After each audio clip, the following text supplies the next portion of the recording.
We can go home again. Who enjoyed the mountain this morning? Thursday we did the time trial. So what you can do is you can take it easy all week when you go up the mountain, and then on Thursday just turn the gas right up. And that's what we did this morning, had a little time trial. It's good fun. People hitting the back all right? Good.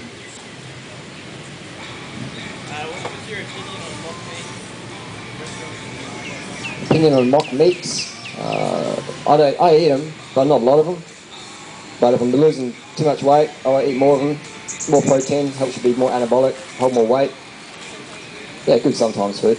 Good probably for people transitioning over or playing a prank on someone and giving them a soy sausage and not telling them until afterwards. Like, oh, soy, like, that's gross, that's made out of beans. I want to eat like hog's anus and stuff. Scrotes and, oh, I miss my scrotum. I agree. Just sometimes food. You don't need to go too crazy on the high protein, high fat food. It's just not high carbs. Share the mic. Well, it's the same answer. It's sometimes food, don't get too crazy. You'll be all good. More questions? Hello. Hello. What's your daily budget on food here and at home? I never look at the price. Yeah, even when I was living below the poverty line, I wasn't looking at the price. Because it was a priority. It was always a priority to eat the best organic as much as possible. So, do we have a budget at all? We don't do. I reckon we spend at least $100 a day US between us. Yeah, but then we eat whatever. We get the 350 baht per kilo durian, which whatever when it comes to food, definitely. But you can do Thailand $1 a day. 50 cents worth of rice. Have a rice cook at your hotel.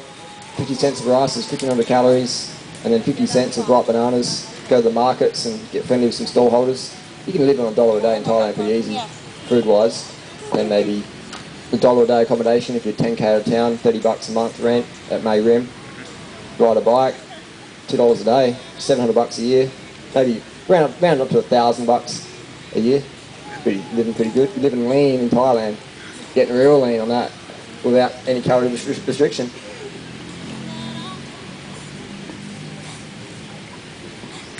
What's your opinion on things like Health Force or like other whole food supplements? So like green powders and stuff? Powders, yeah. What's our opinion on green powders? For me, it's a bit of a gimmick. I mean, I'll eat it if it's in a shake or something, but I'm not going to really buy it.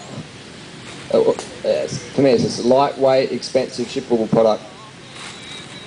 And that's how people make good coin on it. I would say it's bad, but definitely not essential. Yeah, I agree, and I feel like it could be adding toxicity to your body, so extra for your body to actually work through digestively, so it could be negatively impacting on your body rather than benefiting it. There's a lot of hype around that stuff, you know, it's usually just to make money. There's this one company that I swear by, it's Health Force, and Dr. Jamie Sheridan. Yeah, Jamie Sheridan, the bong smoker. Oh yeah. I think Jamie should give up smoking bongs before he starts really giving, critiquing our I advice. just like it because it's like vegan or true organic Yes, and it's like cool. Energesis and Is he Australian? No, he's US. Oh.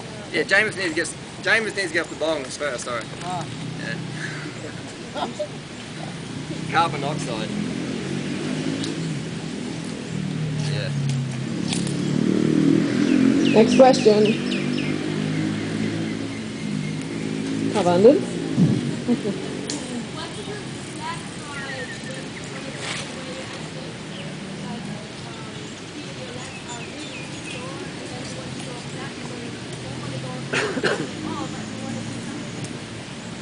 Like just riding around town is good, but Joe actually knows yeah, he's been living here for over a year. He knows all the flatter paths. So I'd ask him for sure.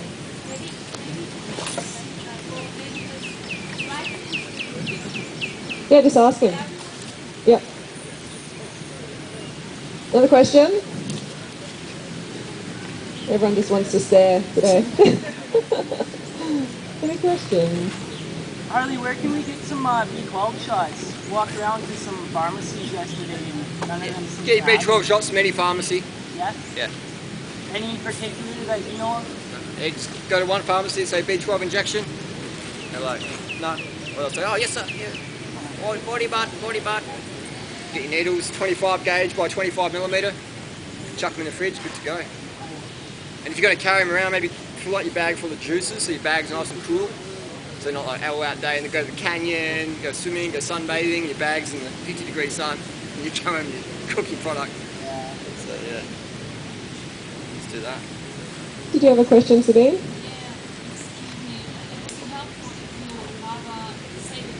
Yeah, okay. Forgot about that. Yeah. Good tip. Have you got a question? Speak louder so everybody can hear the question. It would be nice. There you go. So have you got a question? Sabine? No, it was so we can understand better. Yeah. Good idea. Can you say a little bit more about this B12? Do you have to take it, or when do you have to take it? Is it a good idea to take it? I have no idea anything about that. I just heard recently. Yeah, it's up to you, of course, if you're going to take it, but... Oh, sorry, the question is B12. Okay, do you have to take it? That's the question? Yeah. And how often do you take it? Initially, when I first started, I was having it once a week for a week, and then once a month for the following months, and then after that, every couple of months. How much? 1,000? Yeah, 1,000 micrograms. Yeah, 1,000 micrograms.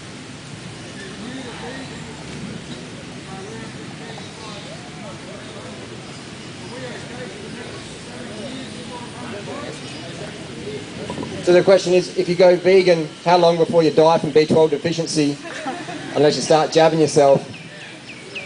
Most people in the doctor's surgery who have B12 deficiency and end up in a wheelchair are actually meat eaters. If you talk to any doctor, they test people over 60 for B12 deficiency regardless of diet generally. A good doctor will test for B12. If someone comes in and says, oh, just got no energy, I don't know, I feel really depressed and I can't really do much. B12 deficiency. If you're smashing up the mountains, razzing people up on Strava, you know they're going to be B12 deficient, but anybody can have a B12 deficiency. Often it says, oh, you're going to go vegan, okay, well you've got a 5 to 7 year countdown before your kneecaps dissolve, before your body cannibalises your own liver for B12 stores, or you hear it all. And so many people over the last 14 years have just gone so hard on me for B12.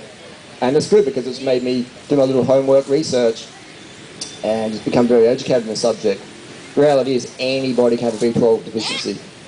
Anyone who comes to me, I don't care what diet they're on, if they say, Harley, I want to get leaner, I want to get fitter, I want to have more vitality, I'm going, all right, B12 shots for sure. I don't care what you're eating. That's just my experience. Obviously people will debate that or disagree, and that's fine. That's just my experience dealing with people, elite athletes, or getting people from zero fitness right up to good fitness. I'd say B12 would be a really important vitamin, regardless of diet. And I find the best method of B12 is in B12 injections, personally. Again, people debate it, say, oh, it's not bikes. I prefer certain brands of bikes or certain models or certain cranks and gearing, and people debate that, and that's fine, but they won't get the results that I think they could get if they were on the shots or better product. So yeah, if I had kids, I'd be B12 shotting them, for sure, shooting them up in their sleep or whatever. It's safe as. But just I tell people, do your own homework. Do your own homework. If you know any Olympic athletes who are transparent, ask them about B12. Yeah. So ask some sports doctors. I've had the fortunate experience of dealing with a lot of sports doctors, doping doctors, and they're like, yeah, B12, part of the program. Obviously it's not a drug, it's not like a doping product, but definitely helps with hemoglobin production if you are running low. And it's cheap and easy. Testing is all, that's just all like doing tests and waiting for results and asking, doctor, can you please test me? Like, I'm curious what's in my body. Well, what do I need to do your B12 test? Well, you're the doctor and I'm trying to get some assistance. Can you please, what do I have to do? Do we have to close the door and unzip your pants to get me, like, just, some doctors are just so... It's alright. What do I tell people who tell me I could never go vegan? I tell them I could never understand you. I tell them you could never keep up with me. You know? I tell them you'll never be who you could be unless you change your diet to something better. Tell them jump off a cliff. I don't know. Not many people say that. But someone says one times they like write me emails like big A4 email. I don't even read it because it's like, you know, I skim it and it's like, it's this person convince me doing it. I'm like, convince me why I should give up meat, and convince me why I should get a bike, and convince me why I should do this, and this whole thing. I don't even read it. Maybe skim it for 30 seconds. You know, right down the bottom. I can't. Full stop. Click. Send back. Yeah, that's always one of the first things people tell me when I tell them I'm vegan. And there's two types of replies. There's like a reply, oh, I could never go vegan, saying, oh wow, good for you. And there's the one like, yeah, I just hate myself so much. I don't care at all. I don't care about the planet. I don't care about the animals. I'm ready to die. That's the sort of second answer You they're could giving say me. like, Yeah, you're probably right. And just leave it at that. That's definitely going to get them thinking. Because then people are like, what do you mean? Like, it's kind of like reverse psychology. Very short and sweet. Well, another one's like, yeah, I agree, man. You lack commitment. You lack dedication. You lack integrity. You lack any drive. Why the fuck am I even talking to you right now? See you later. Have fun with it. You know? You can say anything with a smile and enthusiasm almost. Generally. But if you're going to tell people the truth, you better make them laugh. Others are going to want to kill you. So, it's not always what you say, it's also how you say it. Next question.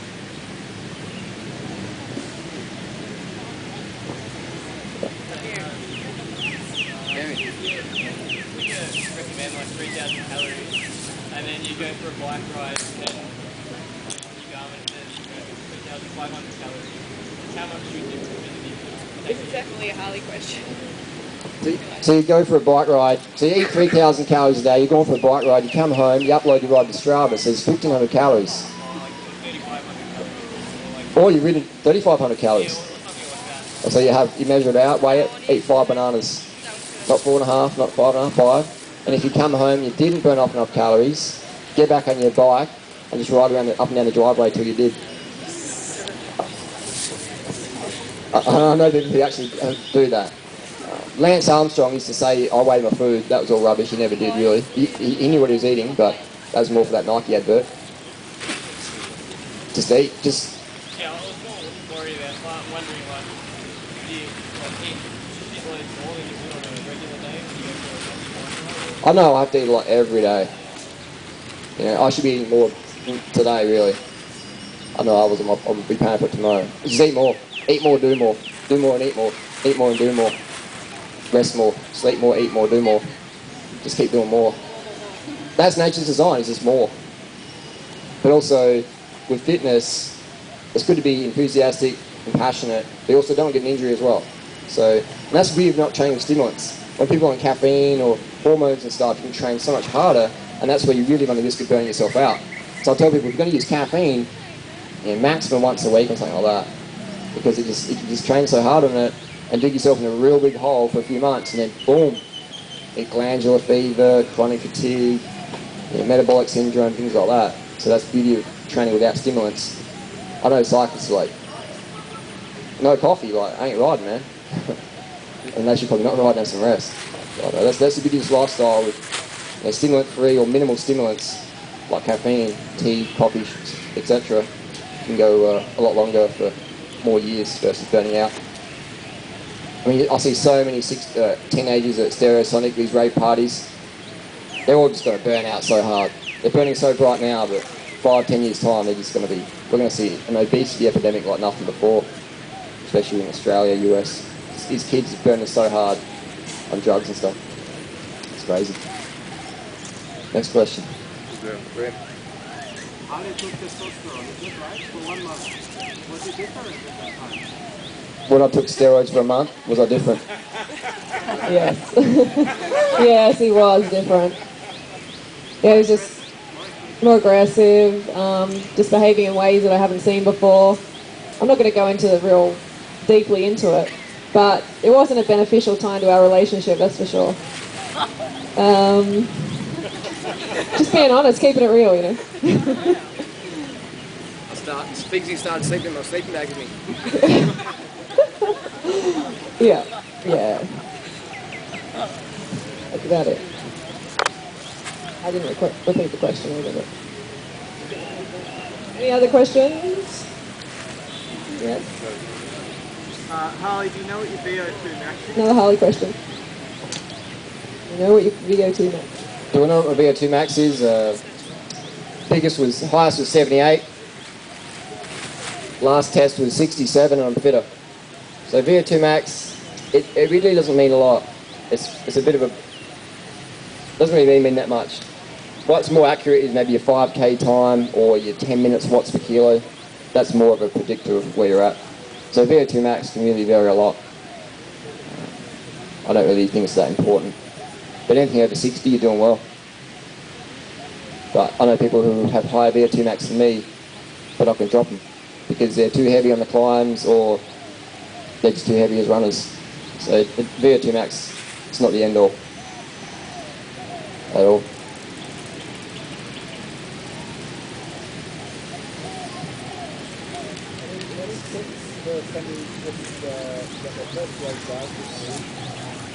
Never been a cyclist, never been an athlete, but long time vegan, long time raw, so not really in shape, but safe, giving it a go.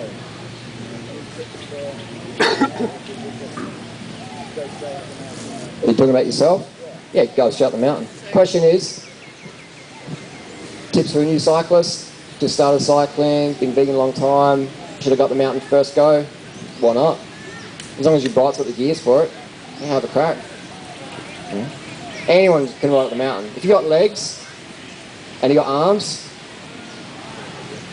hey, I know a guy in Adelaide, Australia who has no use of his legs anymore.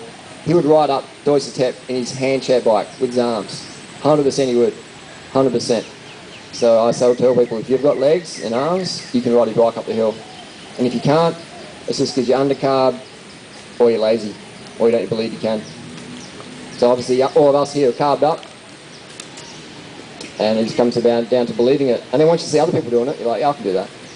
So just go out and do it. And just make sure you've got easy gears in your bike. Have like a big cassette in the rear, at least a 28 or a 32 or a 34. And on the front, have like a 34 minimum. Just have easy gearing, get up the hill. And pace yourself, just go steady. Take some money for some food and juice, water and juice. Every morning, 7 a.m. we're there. Get a head start, leave at 6 o'clock or 6:30. Leave at 6 o'clock, leave at 5 o'clock. Give yourself 2.5 hours to get up there. Today it took us about just over, some of the guys took 32 minutes, I took 33 minutes. So if you give yourself 2 hours to do something we're doing low 30s, you'd be right. You know, that sort of contrast, bit of a challenge, you know. Just chunk it down, break it down. It's not as hard as people think it is. Just start slow and steady, cruise along. It's not a sprint.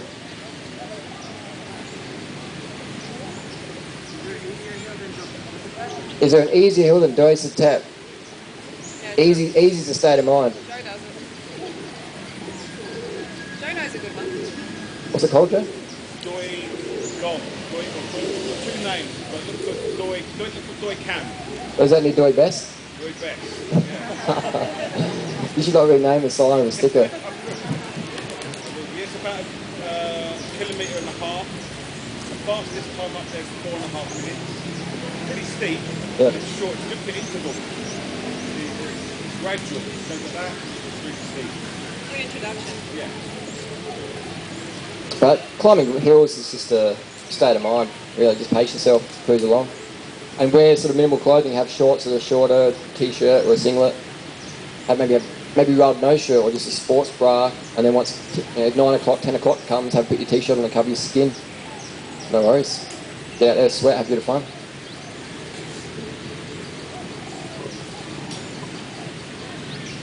Do you ever take rest days? And if so, like, how do you find balance between staying fit, doing daily training, and giving your body enough life?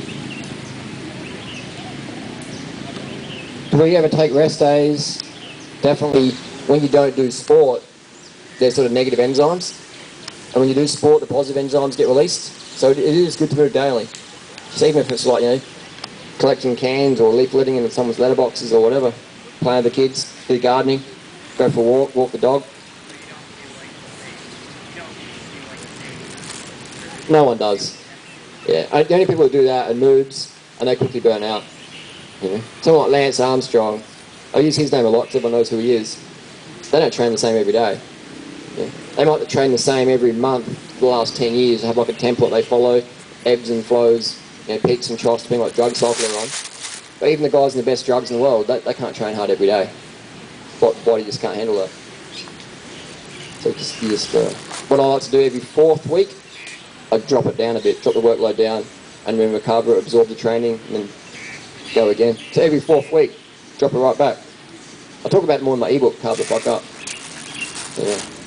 But you can train every day, then 1 day a week, you know, go flog it. And most of the time just cruising around, exploring, adventure. Like today I was trying to find a bike shop for people to get parts from, and I was riding out, I was getting lost on the highway, I was on my Garmin, I was like, where's this? You know, why would I be in a taxi, you know? Just ride my bike. Easy.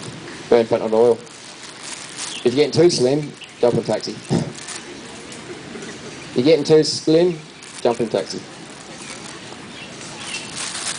Similar to his question, when you're not on the bike and you're not on your computer, how do you spend your free time, like your downtime? If we're not on our bikes and not training, how do we spend our downtime? There's no downtime. There's no free time, there's no spare time, there's no holiday time, there's no free time, there's no downtime, it's just lifetime. So we're working, we're training, we're eating, we're sleeping, we're talking. I don't have any, I don't play video games anymore, just always doing something. But I used to kick up, watch TV, or just... I have my feet up like many hours during the day. Yeah. Not doing anything. Yeah, you're just lazy bum. Yeah, I do. Yeah. I'm always productive, always get like a YouTube video out. Always get a YouTube video out and, you know, train, go and eat dinner, have meals. You've got to have that downtime as well. You've got to relax and not feel guilty about it. You earned it. Another question? Another question? For abundance? Oh, Harley was beaten today. The next question? That didn't really happen. How do you feel, Harley? Today the question was, I got flogged on the hill today. Felt good. It feels good this event is attracting people who are like fitter than me. That was really cool. So we did Thursday time trial. We had myself, the Italian pro, and the Messerschmitt, and we were going up the mountain. And then I just couldn't really keep up my last few minutes. He rides like a jet engine, and it was good. My gears were jumping around a bit, but I could have kept on otherwise. But it was good. It was good training. That's what you need. Like, you always want to have people who can push you. So Always did a PB. yeah, I was just off the PB. If my gears weren't jumping. But no, definitely. You want to hang around people who can push you. And that's why it's so good for women. Not to be sexist or anything, but often women have a lot more people they can compete against, like men-wise. Men, you know. Once you get to a certain level of fitness, it's pretty hard to find people who can really flog you. You know? It's pretty rare that I get dropped off a climb. I hate being chicks. Yeah, so but it's fantastic if you're a female, you always got someone to push against. But as a guy, once you get to a certain level, or even as women as well, get to a certain level, it's harder to find people that you can really play with. So that's why it's, you know, when you're first starting out, it's really cool because you've got so many people to chase and try and hang on to, and it's really good. It's really good. So today was good for me to be getting served some serves in action on the climb. It's really good. I love that stuff. Just in the pace line, just hanging on. It's good stuff. Good training.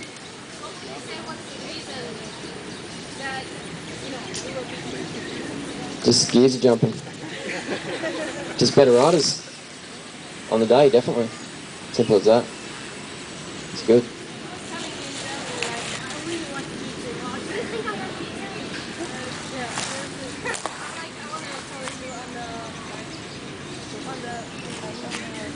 bike, but on a motorbike. Yeah. That's good. It's important for women to get out there and ride as well and break through the myths that, you know, women aren't strong and, you know, women shouldn't sweat. Women should just, you know, wear makeup, wear skirts, not go out there and push it.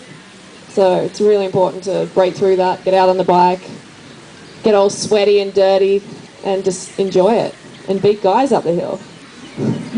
No offence to anyone I beat today, but it's important as women.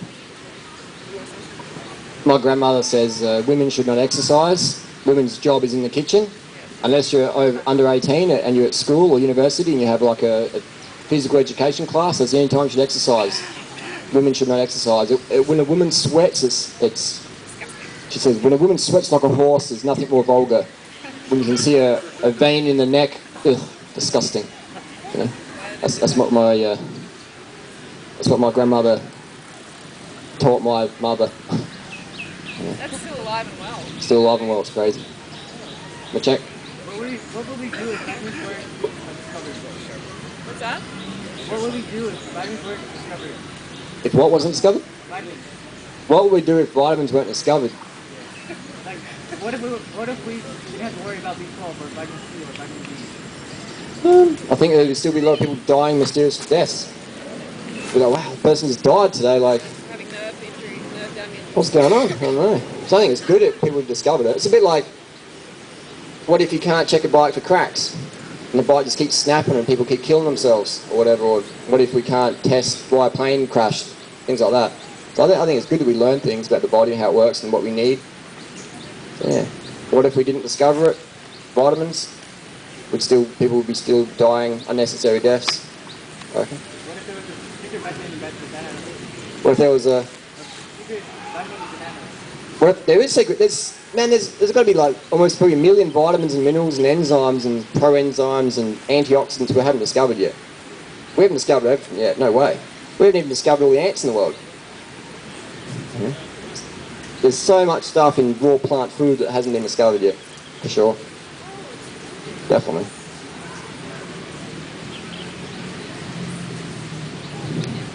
Grim. 3 things you love most of Freelee. What's that? 3 things. Yeah, good on you for putting him on the spot. Next question. Oh, what was the question again? What was the question? I didn't quite get it. But 3 things I hate about Freelee. 3 things I love about Freelee. She's on Strava, she's on YouTube, and she's got a sense of humour. She's complicit to my orders. Same question to Freelee. yeah, ask Mum if that's true. Same question But to you. I remember, I'll just finish mine, but I remember the Team Sky head honcho Dave Browl said, he goes, when I look for an athlete to coach, they have to be complicit. 97% complicit, 3% rebel. If I know Versus, something's going to benefit me, then I'm going to go for it. If I know something's going to benefit me, then I'm going to go for it for sure.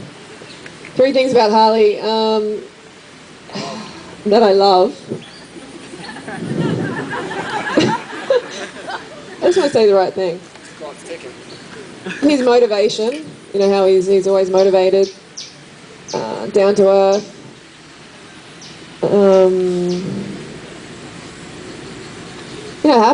Happy, just, positive mental attitude a lot of the time. Yeah, they're 3 big things, for sure. But I did a hard ride today, so it's kind of hard for me to get the answers flowing today. Whew, it's good. Next question, that was awkward. Hello. Have you ever been to Russia? Have I ever been to Russia? Have we ever been? No. No. Okay. Old. Second question. Do you know what the best fruit in Russia is? Bananas? Oh, bananas. Am I right? Oh, are you from Russia? Yes. But You don't know, but I know. bananas are Is this a trick question? You're Russian, but I know. But I know about the bananas. I thought I had the second question, but you answered no, so now I don't know what to say. Who else is from Russia? There you go. What's the best fruit in Russia? Bananas. I was right. Go for the high-calorie fruits. You know, dates and bananas. Yeah, they're the best. The high-carb foods. They're going to keep you satisfied, motivated, feeling good. Maybe you can meet up with the other Russians here today. Hey, you've got a question. What is your thoughts on non-alcoholic beer? What's that? Non-alcoholic beer. What is a non-alcoholic beer, or what do What are we... your thoughts? Thoughts on mine? What are our thoughts on non-alcoholic beer? Carbs. What's that? Carbs. Carbs? What's an example? Like fruit juice? It's kind of like fermented fruit. So it's just fermented fruit. Kind of. Well, that's alcoholic if it's fermented. Oh, okay. Well, you know, if it's fine, like if it's just fruit, what are the ingredients? It's carbonated. Yeah, the carbonation can be a little bit of a problem for your teeth. So I'd be careful about fizzy drinks and stuff like that. But otherwise, it's fine. Get into carbs. Carbs. Jason? Of course. A cycling one? You've done the lean thing, Harley. You've done steroids. When are you going to bulk up? So Jason's saying Harley's done the lean thing, the steroids, and when is he going to bulk up and prove everyone wrong? Prove them wrong about what? That you can't get big on a vegan lifestyle. So the question, basically, when am I going to become a 85 kilo, 90 kilo soldier? Sometimes I fantasize about it, but I've missed cycling too much. I've missed running mountains too much. And if you want to get big, you can't be running up mountains or cycling, really. You can't be doing catabolic sports with anabolic, really. And the good thing is, there's enough guys out there, even like yourself, who've got enough lean gains. So there's no need. There's actually more vegan bodybuilders out there now than vegan endurance athletes, really, of a decent level, I find. There's more guys out there representing vegan muscle than there is running or cycling at a high level on social media, YouTube, etc. The endurance side is actually pretty small from what my angle. So for me, there's no need. I love cycling too much, really. But yeah, it's good. But yeah, with steroids work so amazing. It's incredible. It's so easy to build muscle. Nuts. Sub 2:28 marathon still on the cards. Yeah, what we're going to do is I'm going to run the first 10k. We'll swap jerseys and race number, and you run the rest. All right. Are you planning to do it still? Yeah, I've been a bit trash talking with me and Mike Arnstein. That's definitely a long-term goal. 2:28's fast, but it's not really that fast. A decent club runner should be able to do that. If you can hold the mileage up, you got a decent VO2 max or 5k time, I think it's not too hard. Have you run a marathon before? No. Yeah, I reckon you'd probably do a low 220s, bit of training. Turn my legs to jelly. Bit of training, you definitely run low 220s, I reckon. Definitely. What about your 10k? I've only run one 10k in my life. What did you get? It was 33, 30. Only one 10k and you got 33. Yeah. It was an 800 metre run, 5k. Yeah, so you definitely go lower than that with some training for sure. So you're still planning on doing it? Oh yeah. That's what I'm trying to run each week. Yeah. That'll be good. Yeah, good experience. What is a good food after injury? A good effort. Fruit after injury. What's good after an injury? Fruit. What's a good fruit? A fruit injury. So you walk down the durian orchard and you got injured by a durian. What's a good fruit to help that question? I actually injured myself jumping on a durian once. Just like fully took my feet out from under me. What is a good fruit after an injury? A good fruit, if you're a fruit bat and got injured. So the fruit bat was flying on a mango tree. He fell out of the mango tree and got injured. So what's a good lotion to put on his wings? Probably papaya extract. I'd go with that. Was that the question? What's a good fruit to eat? What's a good fruit to eat after an injury? Yeah. Any fruit. Water. Yeah. The best thing though is go, why did I get injured? Did I crash my bike because I wasn't paying attention? Am I been doing too much? Am I sneaking a bit of caffeine in and just going crazy every day? Why did I get injured? You always got to look at why I got injured. You can take painkillers and go and see physio and check, you got to look at why. I've been injured so many times in the last 20 years. I've learned a lot about my body and how to prevent injury for myself and others. So, eating fruit's good, but you've got to look at why we got injured. There's warm cooked food that is better than Room temperature. Does warm food digest better than cold temperature food? Room temperature or cold? Cooked or raw? Fully raw? Really raw? Cooked. It depends if it was steamed, baked, fried, boiled, microwaved, or zapped. like steamed potatoes and or cooked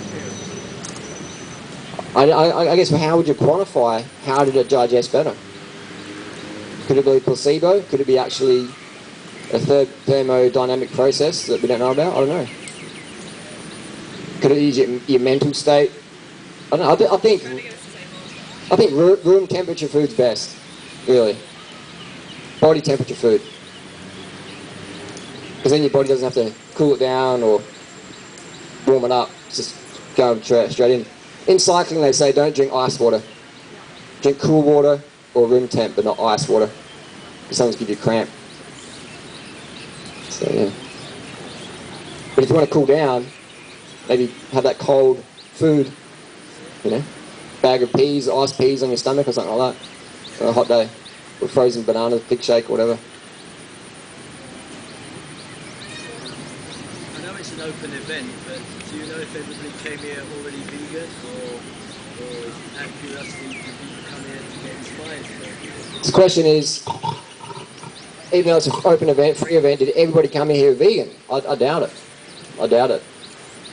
And that's what we're trying to do. We're trying to create an event, a space, a safe space for people who are genuinely interested in this lifestyle, who genuinely want to support us, support others in this direction. So I'd say 100% certainty, not everyone's 100% vegan here. And that's fine. Majority obviously is, but there's always someone. Last year we had a doctor come from Perth, Australia, who's a low carb. Is he here? So who's the doctor from Perth? Is he here today? Did he come back or did he? I don't think he come back.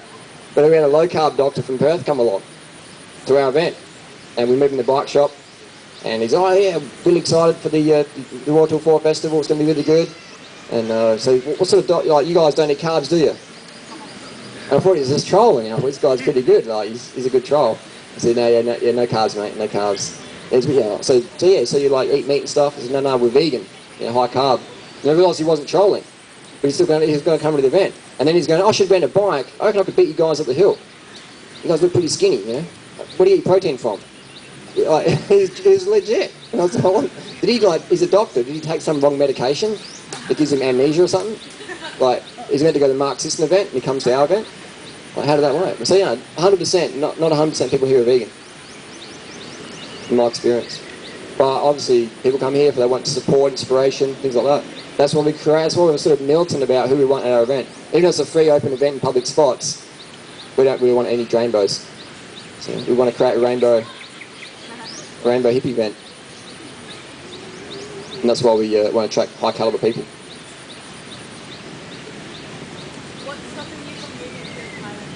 What's stopping moving us from Thailand permanently?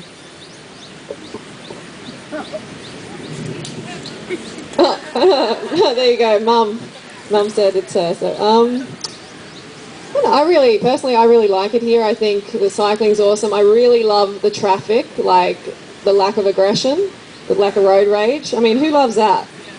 Yeah, like everybody. It is so amazing. Like compared to Adelaide or Queensland, where people are trying to basically run you off the road. There's rednecks just going crazy everywhere. That is a big draw card. That's like a real big benefit. The fruit here is amazing, but then there's the wet season, then there's the burning season, burn-off season or something. I haven't been here where they like burn the shit out of everything. They burn plastic and apparently it's awful. Is anyone here during that time or has been? What's it like?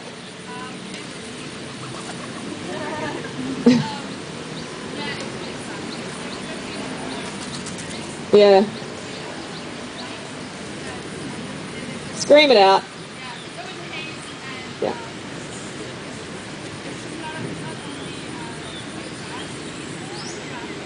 Yeah. So lots and lots of pollution during that time, and that's a couple of months a year, isn't it? Yeah, so then there's the rainy season as well. So that knocks out a lot of the year. And Queens... Is it? Yeah. The sunrise looks amazing. Yeah. It's a pity it's based on the pollution. You know, that it's beautiful, but... other reasons, I think...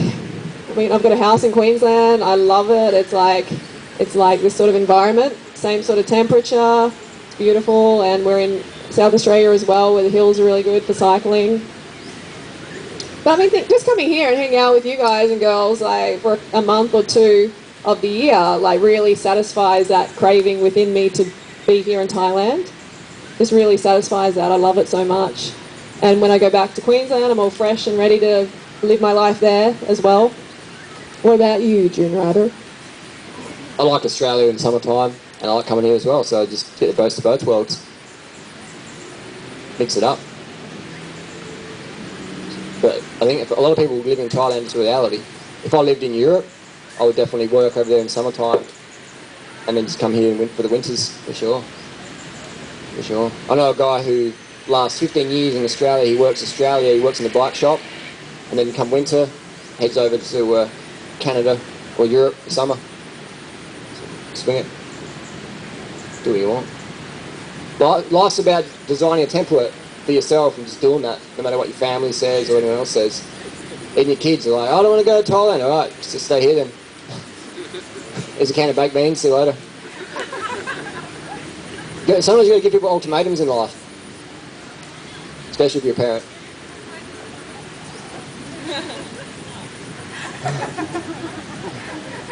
So yeah, just do it. Just do it. Next question. Hey, you know. Hey, have you been here the whole time, or like last year you home back to the US? Oh, you're in Australia. Why did you come to Adelaide, man? Oh wow. Oh yeah. All right. Now, you have a question here? What do you think about magic mushrooms? Last time we did magic mushrooms. Who does know what magic mushrooms are? They don't know. Magic mushrooms like it's considered a psychedelic drug. You take these poisonous mushrooms and they just like you're tripping out basically. You get an altered mindset. It's a drug, and you sort of you basically it's like getting drunk or something like that. You're not who you are. Yeah, we're on drugs anyway. Last time I did magic mushrooms would have been, I think, maybe May 1994. I was to be big into Terence McKenna, his book True Hallucinations, read it in the early 90s, and me and my friends used to go and wild harvest magic mushrooms in the forests in Cape Jervis, South Australia, and boil them up at midnight and drink them and just go hiking through the pine forest and or just whatever, walking down the streets. I think magic mushrooms, I think they're a clean drug, but not something I really would consider. Definitely something I don't consider healthy. I think if people want to do it once and they've got a good friend they trust, yeah, but I don't think it's a more than once experience you should do it. I don't know about you too, but I feel like I'm on drugs on this lifestyle. I mean, I've been on recreational drugs in the past and ecstasy and that sort of thing, and this just far outdoes that. I just feel so euphoric a lot of the time. So why fuck with that? I just don't see the point in them. Yeah! Woo!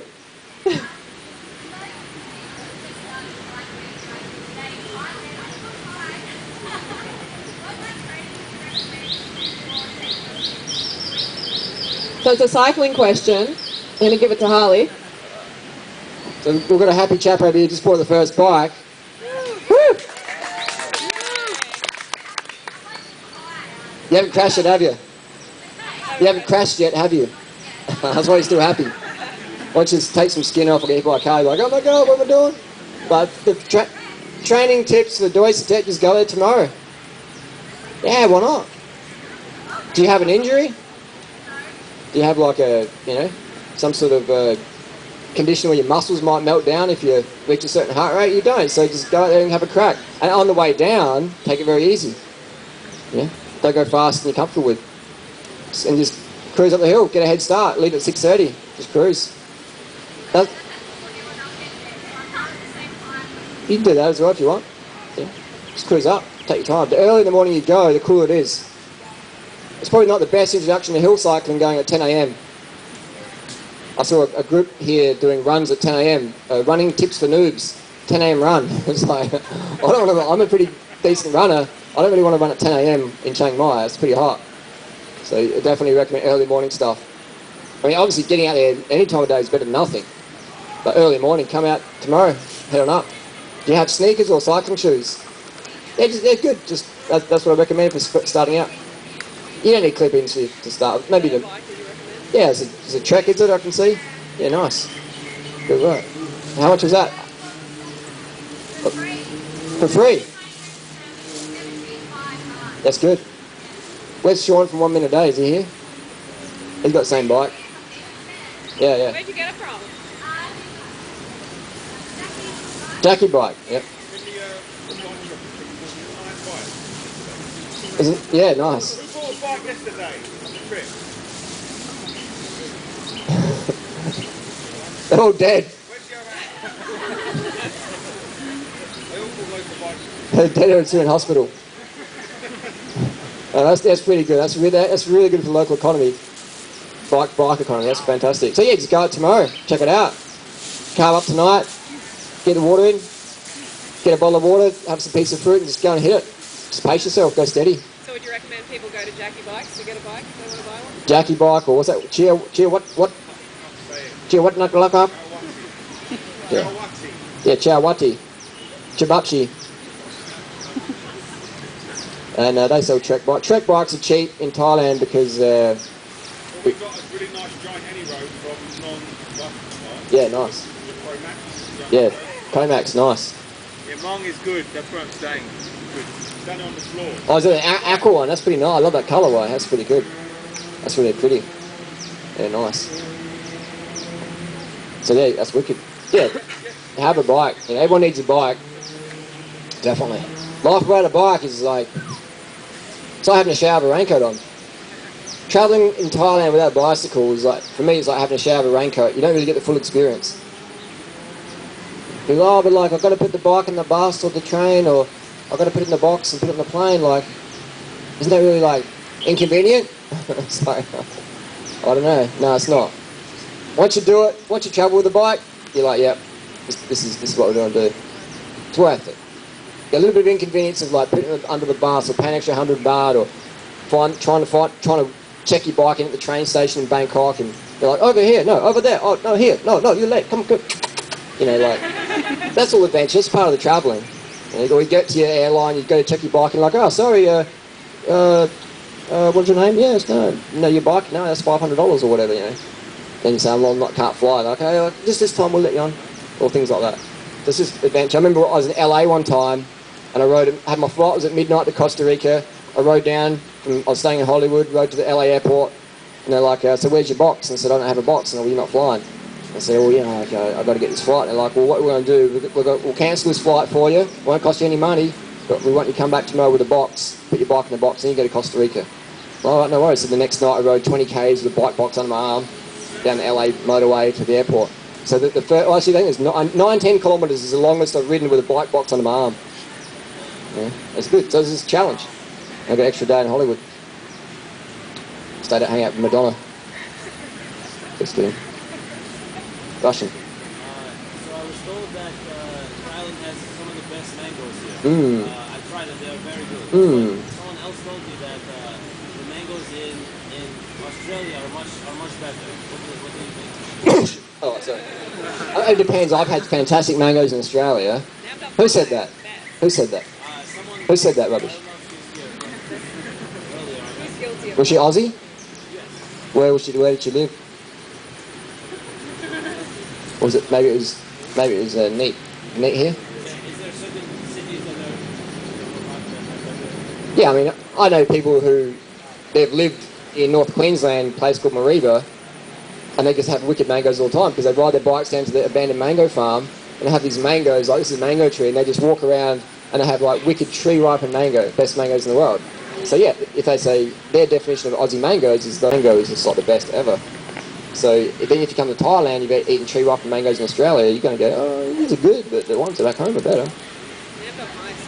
If you had to travel around Australia in mango season and eat mangoes in the supermarkets, you'd be like, what is this rubbish? This is like chemical toxic rubbish. 99% of the mangoes in Australia, in my opinion, inedible. But yeah, I've had some of the best mangoes. Watch out, you're going to offend me. And better start a punch up. And I'm using the analogy of like, if you have to travel around, not if you're in your little backyard, you got your little buddies with the mango farm or whatever, if you actually travel around eating mangoes every day of the Australian mango season, you can't stay in the same spot once. You can't buy from the same fruit shop once, more than once. You'll just be like, ugh, in my experience. But I've had the best mangoes ever, have been in Australia. 10 years ago, December 2005, rode my bike from Gold Coast to Cairns. I found an abandoned mango orchard. The grass was really high, no chemicals for a long time, and these mangoes just dropping on the ground and landing on the leaf litter. The best mangoes I've ever had in Australia. But I've never ever had that experience ever again. The only way to replicate that would be go back to that exact orchard at the exact week when it's peak mango dropping season and do that. And it's probably been demolished for a housing estate 10 years ago. So the best mangoes I've ever had? Yeah, definitely Australia. But that was like 10 years ago. Yeah. They're just so consistently So someone, I could say that. Yeah. Which ones do you like the best? The red ones or The Nandok Maya? Yeah. These red ones are meant to be good. The red ones. Who's had the red mangoes here? The really crazy ones. I haven't had them yet. Yeah, they're crazy. So rich. The most consistent mangoes I've had in the world? Thailand. But if I had to travel from mango store to mango store in Thailand, your chances are of getting good quality mangoes as high than anywhere else in the world I've been to. So, yeah.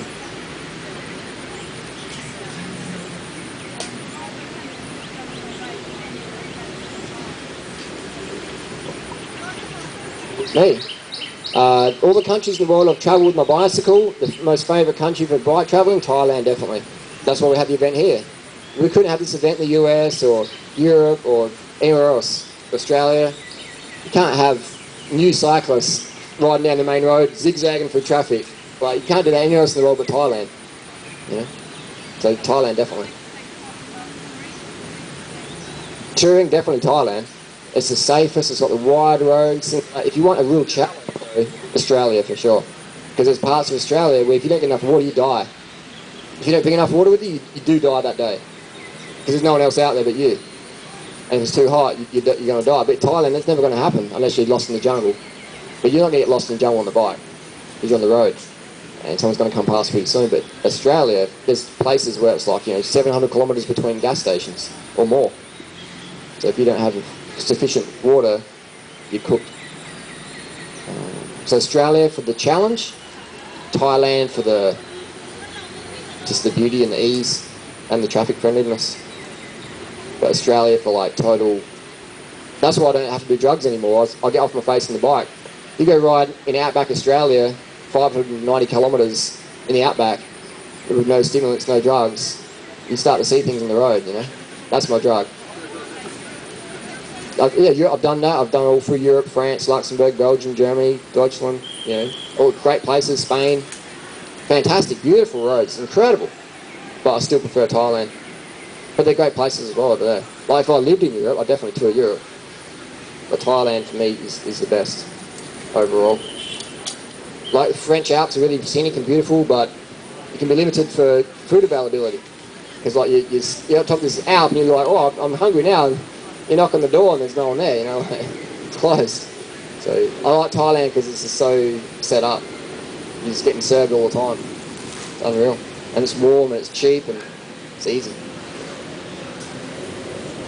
We just moved there What's that? we just moved here in February and we moved to Los Angeles. Oh, you moved here? Yeah, we were very, very happy. Apart from the first 3 months, that was smoky season. First 3 months was the smoky season. The 3 months, cranberry juice from Dr. Zeus. First 3 months for smoky season. Smoky season. So, yeah, first 3 months here was Sapote season. Yeah, nice. Smoky season. Smoky the Bear, Yosemite, California. Yeah, the first 3 months was smoky season in Chiang Mai, I agree. And I feel worse here than Los Angeles. Yeah, so the statement is We're Worse gonna in go LA. more pollution here than LA, for sure. This time of year, early in the year, I agree. I mean, So what months is it? the smoky season is it January, February, March? February, March, April, yeah. We'll go away next year. Yeah. Isn't it? I mean, that's the world we're living in now. Like, the pollution level is just going up and up and up and up and up. China, I mean, who's been to China? It is insane. China's just, their production industries is growing. It's insane, man. Pollution in the planet right now is off the chart. Imagine in 10 years' time how polluted the planet's going to be. It's going to be nuts. But I don't ride a bike, or so, yeah. It's crazy. Pollution is just going nuts. Nuts. More question.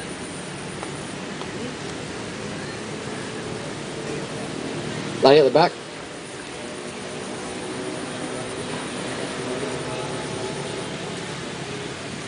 Maybe a bit louder.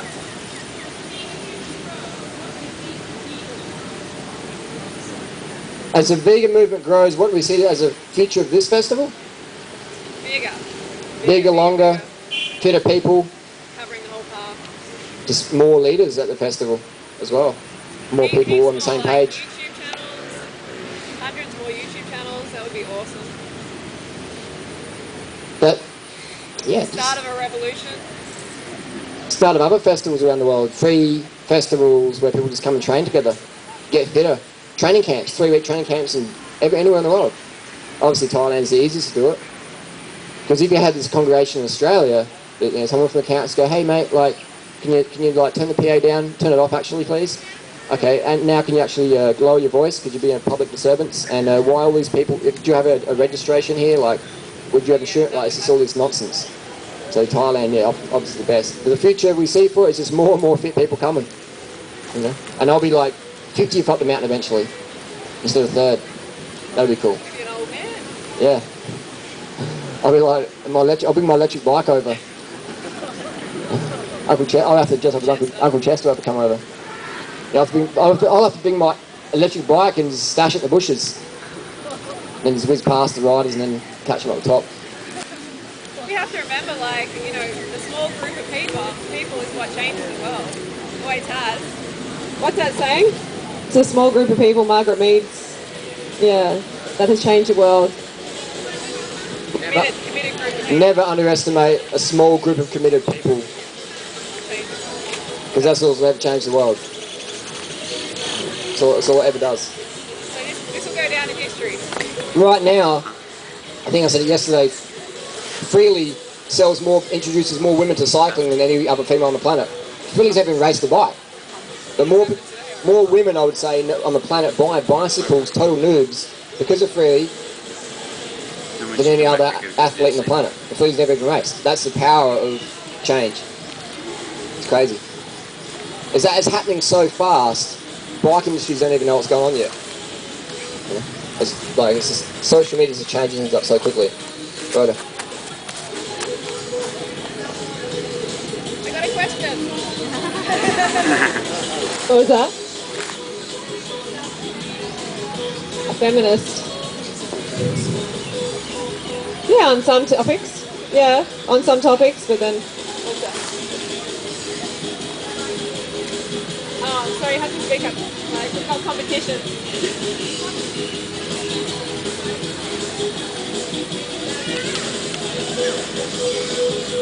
Do I want to introduce people to cycling? Yeah. Yeah, do I want to introduce women to cycling? Or... Oh, I am. Yeah. Oh, I think it's wonderful. It's awesome, like empowering women all around the world. I think that's just like, it's the ultimate. So I'm really happy to be in that position because, you know, I've come from being, you know, really shy, unconfident, at times suicidal person to being this person of influence and helping people, you know, feel better about themselves and improving their lifestyle and helping animals. It's like a dream come true. It really is. So If that makes me a feminist, then yes. Figsy doesn't have a YouTube channel yet, but there is a troll Figsy getting around YouTube. Is that you? No, no. It's really funny, like whenever Figsy's in a video, someone with the username with Figsy's profile, like her photo and her name, I think it's, yeah, I'm not sure what the name is. Figsy's always watching, yeah, that's the name. They come and comment. It's really cute, yeah, but she hasn't got her own channel yet, no.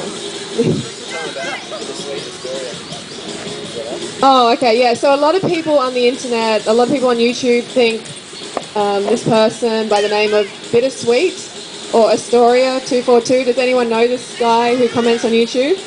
Okay, is us. And, you know, we think he's got a lot of great comments, a lot of great answers. Maybe sometimes goes a little bit far, but he has a lot of great information. That's not actually us. A lot of people think it's us trolling YouTube channels. It's not. We don't have time to do that. And we wish we could articulate like this guy as well. Anyway, I just wanted to, like, let everyone know that.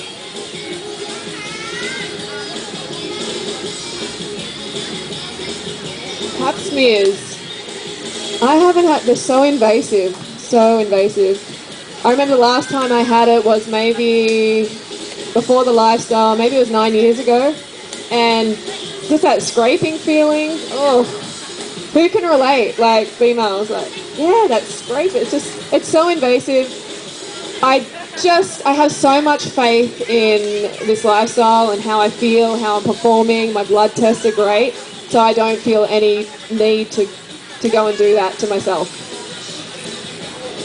And a lot of it is propaganda. You know, there's a lot of, you know, selling pharmaceuticals, doctor's visits. There's a whole lot of industry around that, a lot of money. So you've got to keep that in mind as well.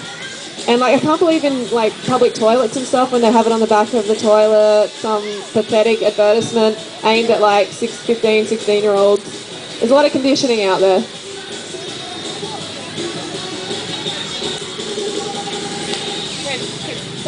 So look at these girls on bikes now. Look at that. Go girls! Woo! Look at those legs. That's very cool. All these girls are really new cyclists. They're going to gym together on their bikes. How cool is that? That's what we're talking about. Oh. You got it? You got what a pap smear is? Yeah, it's something you don't want to get done, but this is my opinion on it.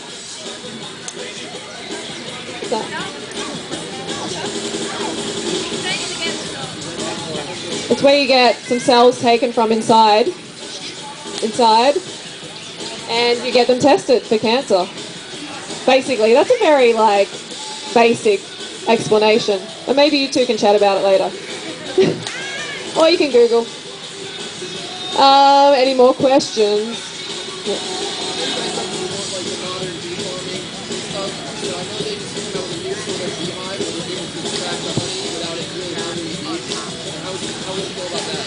It's just not a human food. It's just not good for your teeth, not good for your blood sugar levels. There is no need, there's absolutely no need to have honey in your diet. You know, if you eat enough fruit, yeah, you don't feel like it. You just won't feel like honey at all. So even going down that path is so unnecessary that, there's no need to. Questions about honey. There's new beehives out there who offer better solutions for extracting honey. That's cool, but it's also the thing that the bees need their honey. The bees produce honey for food. So we're stealing the bees' food because we're like, oh, I don't do sugar, I don't do fruit, it's got too much sugar, but I'm going to have honey, which is like 100% calories from sugar. I always find out funny in the health community, I don't do sugar, I don't do fruit, it's too much sugar, I do honey. It's like undercarb. And so the bees need their honey. The honey's got the enzymes the bees need, the proteins, or all the essential nutrients the bees need. So we're stealing that honey, and we're giving them sugar water, which has zero nutrients other than sugar. So then we have the colony collapse disorder, where the bees are just disappearing at a rate never been recorded on history. So I think no one should be eating honey. We should have bees for sure. People should have like little bee colonies for sure. There should be bee farms, but not to take the honey, just to give the bees a safe place for houses to go and do their thing. So eating honey really is crazy what we're doing to the bees. Every time we eat honey, we're stealing bees' food, 100%. The bee is the hardest working animal on the planet. Nothing works harder than a bee. So we're just taking the amount of hours bees have to work for a tablespoon of honey. It's some ridiculous amount. So we're stealing that because we're too lazy to eat some fruit or have some sugar or whatever. So not into health, like just not too much sugar, just have honey instead. Crazy. But honey, the honey industry is one of the main causes of colony collapse disorder. Disappearing of the bees. It's a bit like stealing Durianrider's food and just give me sugar water. I'll be right for a week. Eventually I'm gonna die. Because you can't just live on sugar water. You need B vitamins and everything, enzymes, all that stuff. So I would say it's great that there's new technologies, but honey shouldn't be a food on the planet at all, other than for bees or honey bears. That's where we stand. So just have sugar, have juice, fruits, maple syrup, whatever, cane sugar. One more question? We're going to go get some road bikes, trek bikes tomorrow. Do you have any suggestions for rentals? Do you have any suggestions? For rentals? Or anyone in the audience? There's a place, if you want to rent a bike, there's a place called Spice Road Travel. They have rentals, but the rental bikes generally don't have the proper gearing. The trek bikes anyway, the road bikes are good, but they don't really have the proper gearing for the mountain. What's the difference between road and trek bike? What should we get for? I would recommend buy a bike with some good gearing in it. And if you become a cyclist, that's what I recommend. I mean, you can rent a bike and that's cool, but why not own a bike and have that part of you? I mean, this year we're meant to have wristbands. Like wristbands, just wear a vegan shirt and ride a bike. Hey, is that person from the festival? Says vegan, they want a bike. Hey buddy, I'm lost. Yeah. Become a cyclist, buy a bike. Renting is good, but why not buy? Yeah, you can rent a girlfriend or you can have a girlfriend. So yeah, I prefer to own a bicycle. It's always my side. I have to give it back to the guy, and the guy goes, "Hey, there's a little scratch there. Like, it wasn't there before, mate. That's 200 baht. Oh, and over here, like, it's a bit loose. That's 500. This all this like nonsense. Or I've got to take the bike back to the rental, I've got to pick it up, and I've got to get. It's just all, for me, just buy a bike. Invest in your fitness. When you invest in your fitness, taking a bicycle. I mean, who's had a pretty good experience on the bike here? Who has a better question? Who regrets bringing their bike to Thailand? Who regrets it? Who's like, man, I brought my bike all the way from Australia or Europe, and why did I bring my bike? You know what I mean? Look around. So it's like, there's no regret. There's no regrets. Aside from that, though, if we were to rent. If you were to rent, hypothetically, if you were to rent, I hear Spice Road Travel has bikes, and SM Travel has bikes. So yeah. You got a new bike today? Nice. How much? I got it for 60. 60. Wow. Nice colour. I was wondering what your personal opinion is on taking non-violent actions, physically putting their bodies into places where animals are being abducted by their soldiers, slaughtered, and abused, whatever. You hear that? So the question is, would we participate in, what do you call a petition? Basically, where you stand in front of the door and say, no, not coming in, the slaughterhouse. Not necessarily, just like speaking out or like lending voices to animals. Well, that's what we do on YouTube. We've got over 300 million views between us. Every single video we do has a vegan message, either a t-shirt or overtly saying it. Someone said on YouTube the other day, someone else has got more views than guys, and they do a vegan diet. Most people don't even have a clue who that person is. Like, there was that Kale Kitten or something. They're like, hey, this person, she's vegan, and that's the good and stuff. But like, she doesn't have as many views as we do, and most people wouldn't even know she's a freaking vegan. So we use our position of social media to push it out there, to speak up for the animals. Yeah, I've done that. Like I said, you weren't here yesterday. Maybe I've smashed windows. I've done crazy criminal acts. Full on. Risking jail time, and that's cool. But it's looking back, it's not as productive as what I do now. No one walks up to me in the street and says, "Hey, man, I'm a vegan because you smashed that McDonald's window of the microwave." But people walk up to us all the time and say, "Hey, thanks for being inspiration. Give me some tips. I really understand. I've got to get enough calories, and it's vegan life's easy for me." So that's what we do now. But I think all that stuff's really good as well. But in 2015, the new generation's coming up. And the new generations are born with an iPhone. If I've got a problem with an iPhone, I'll give it to my teenage friends. Hey, dude, what do I do here? It's like, gone back. These kids are like, shit at media like that. iPhone technology, you know? And I've got friends who are like computer science degree, give an iPhone, and they're like, how to turn it on? You know, and they're like, PhD geeks, geek professors, no idea how to run an iPhone. So the new generation's coming up, teenagers, they're the future. So we target them. Because they're the ones who are spending the money now. They go to get jobs, they spend the money. Every dollar you spend is a vote for what you believe in.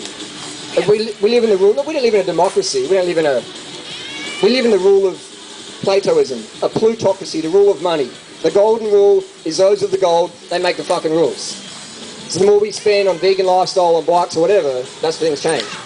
Like you see in the US with cars, like, there's not much bike lanes, bikes are a nuisance, bike, but in Thailand, there's bikes a bit more kosher here.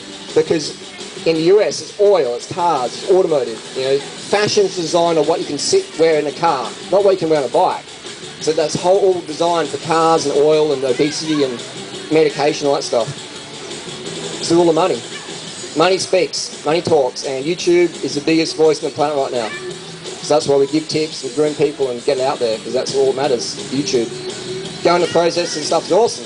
And occasionally I'll throw a book through a window here and there, but it doesn't really do that much. Because the people who don't go to that butcher anymore, that's what matters more. Than someone sweeping up the grass, you know? Okay.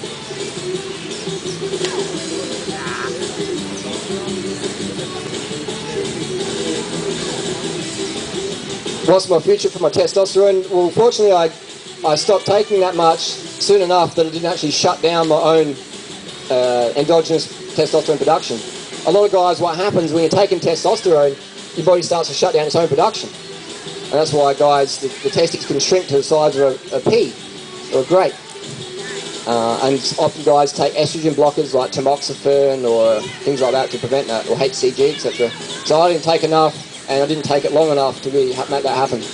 And my T levels afterwards went down a little bit, and then they came back up again. But I've never experienced any symptoms of it, because I didn't take that much. I didn't take it long enough either. But it's pretty crazy, but what we do is a lot of guys write me, Harley, aren't you concerned?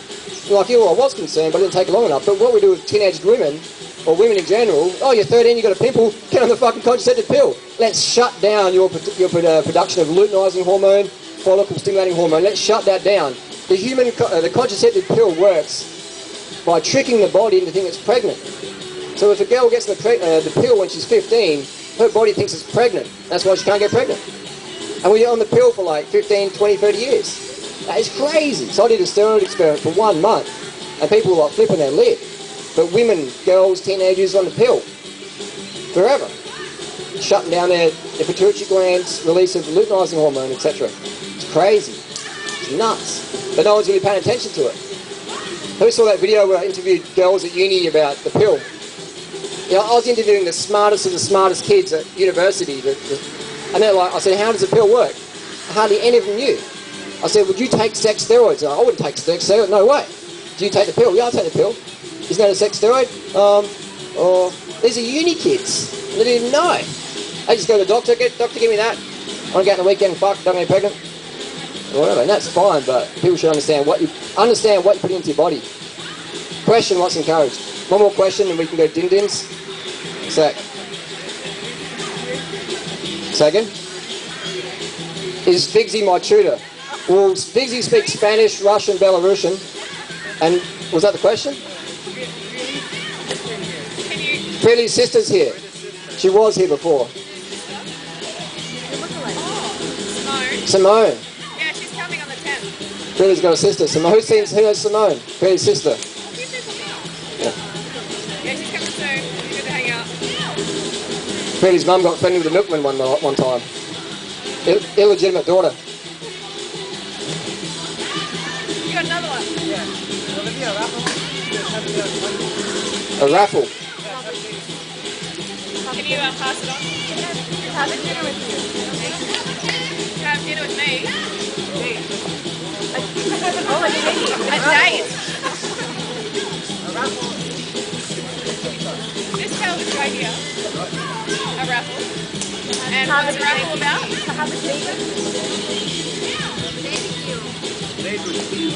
A date with me. Wait, mate, you got a problem?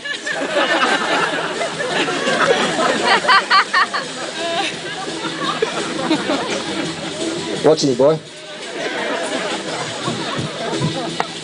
I'll call you later. One more question, and then we'll wrap it up. This guy here wants to say something. He's a local time man. Nice. He'd like me to say one quick thing. All right. And also, Kenya, you want to come up and about the shirts? Haven't you got shirts? I have one more thing. Yeah, come on. Come on, don't act all shy.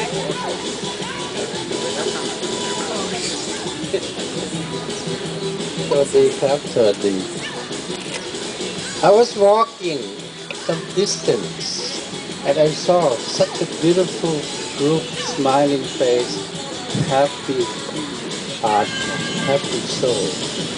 You're so attractive. Being a Thai, and I'm a vegetarian also for the last 40 years. And I appreciate you very much. I do appreciate you being here. I think your being here have given us the Thai, the nation, an uplifting. I wish that you would spread your vegan ideas. Tell the Thai how good it is to be a vegan. Or if they cannot do vegan, they can do vegetarian. Or they can say J. J is a Sanskrit word meaning victory. In J, which is coming along. But may I share something? You heard this word, you are what you eat. So the quality of your body, your mind, your action based on the quality of what you eat inside. What inside is coming out. What inside is coming out. So I congratulate you a million times. What's going inside of you is a good thing. I wish you all the best. Very well said. Thank you.